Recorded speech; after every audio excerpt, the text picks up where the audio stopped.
জয় ভারত। আশা করছি আপনারা সবাই অনেক ভালো আছেন। আশাই করা যায়, কারণ এতটা গরমে ভালো থাকাটা সত্যিই অস্বাভাবিক। তো বলবো, ভালো থাকুন, সুস্থ থাকুন এবং প্রত্যেকটা এক্সামের যে নোটিফিকেশান সেটি দেখতে থাকুন এবং প্রিপারেশান নিতে থাকুন, এক্সাম দিতে থাকুন এবং চাকরি শুধু পেতেই থাকুন। তো আজকে যেই নোটিফিকেশান নিয়ে এলাম সেটা হচ্ছে ইন্ডিয়ান নেভির অগ্নিবীর পদে অনেক রিক্রুটমেন্ট জারি করবে। এটার নোটিফিকেশান অলরেডি দিয়ে দিয়েছে এবং অ্যাপ্লিকেশান 13 তারিখ থেকে শুরু হবে। আপনি ফুল নোটিফিকেশানটা পড়তে পারেন অফিসিয়াল ওয়েবসাইটে গিয়ে। আমি অফিসিয়াল ওয়েবসাইটে গিয়ে ফুল নোটিফিকেশানটা পড়েছি এবং আপনি ওই অফিসিয়াল নোটিফিকেশানটা পড়তে পারেন। আমি এখান থেকে কিছু ইম্পর্ট্যান্ট পয়েন্টগুলো তুলে দিয়েছি ওখানে পিপিটিতে, এবং সেখান থেকে আলোচনা হবে কি কি কোয়ালিফিকেশান আছে সমস্ত কিছু। তো এটা হচ্ছে অফিসিয়াল নোটিফিকেশান। আপনি চাইলে এটা অফিসিয়াল এটা হচ্ছে অফিসিয়াল নোটিফিকেশান। আপনি চাইলে এটা পড়তে পারেন অফিসিয়াল ওয়েবসাইটে গিয়ে। তাছাড়া আমি এটার লিঙ্ক ডেসক্রিপশন বক্সে দিয়ে দেবো। দেখুন তো আজকের আলোচনার বিশেষ টপিক না করা যায়। প্রথমে বলি অ্যাপ্লিকেশন কত লাগবে ফর অল ক্যান্ডিডেট। এখানে কোনো স্পেশাল ক্যাটাগরি ক্যান্ডিডেটদের জন্য মানে ছাড় নেই। For all candidates 550 with GST 18%। তো সমস্ত ক্যান্ডিডেটদের জন্যই 550 টাকা লাগবে, 18% জিএসটি সহ। আপনি যে কোনো পেমেন্ট পেমেন্ট মেথডেই পেমেন্ট করতে পারেন, থ্রু ডেবিট কার্ড, আপনার ক্রেডিট কার্ড, নেট ব্যাঙ্কিং, যে কোনো প্রসেসের মাধ্যমে, যে কোনো পেমেন্ট মেথডের মাধ্যমে। সেকেন্ড হচ্ছে যে কবে থেকে অ্যাপ্লিকেশান নেওয়া শুরু হবে। অ্যাপ্লিকেশান নেওয়া শুরু হবে 13ই মে এবং এটা লাস্ট ডেট হবে 27ই মে এবং এটা লাস্ট ডেট 27 তারিখ।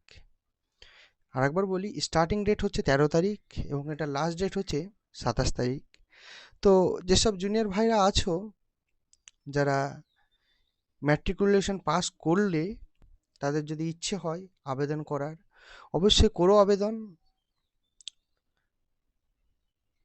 প্রিপারেশান ভালো থাকলে অবশ্যই পেয়ে যাবে চাকরি, কোনো প্রবলেম হবে না।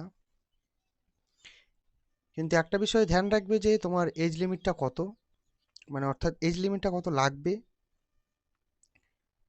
Candidate should born November 2003 to 30 April 2007। অর্থাৎ তোমার জন্ম তারিখ হতে হবে 1 নভেম্বর 2003 থেকে 30 এপ্রিল 2007-এর মধ্যে। তো তোমার জন্ম তারিখ যদি এর মধ্যে থাকে তো অগ্নিবীরে অবশ্যই অ্যাপ্লাই করো। আশা করছি প্রিপারেশান ঠিক থাকলে হয়ে যাবে, কোনো রকম প্রবলেম হবে না। নেক্সট হচ্ছে মেডিকেল স্ট্যান্ডার্ডস। মিনিমাম হাইট লাগবে মেল ও ফিমেলের ক্ষেত্রে 157 সেন্টিমিটার। তোমার হাইট যদি 157 সেন্টিমিটার হয় তাহলে আবেদন করে দাও। Qualification, candidate should be process matriculation. তুমি যদি ম্যাট্রিকুলেশন পাস আউট হয়ে থাকে তাহলে আবেদন করে দাও। তুমি যদি ম্যাট্রিকুলেশন পাস আউট হয়ে থাকো তাহলেই যোগ্য, কিংবা তুমি যদি অ্যাপিয়ারিং ক্যান্ডিডেট হও তবু আবেদন করতে পারো। এখনো পর্যন্ত কতটা ভ্যাকান্সি জারি করেনি, শুধু জারি করেছে ডেট, কী কী কোয়ালিফিকেশান, এসব কিছু। তো যারা দেখলে ভিডিওটা, বুঝলে, কোনো রকম প্রবলেম হলে অবশ্যই জানাবে। আর অফিসিয়াল নোটিফিকেশানটা যদি পড়তে চাও অফিসিয়াল ওয়েবসাইটে গিয়ে ডাউনলোড করতে পারো, কিংবা আমি ডিসক্রিপশন বক্সে অফিসিয়াল ওয়েবসাইটের লিঙ্ক দিয়ে দেবো, ডাইরেক্ট সেখানে গিয়েও ডাউনলোড করতে পারো। তো কোনো রকম চিন্তা করবে না, যদি মাধ্যমিক পাস হয়ে থাকো আবেদন করে দাও, কোনো রকম প্রবলেম হবে না।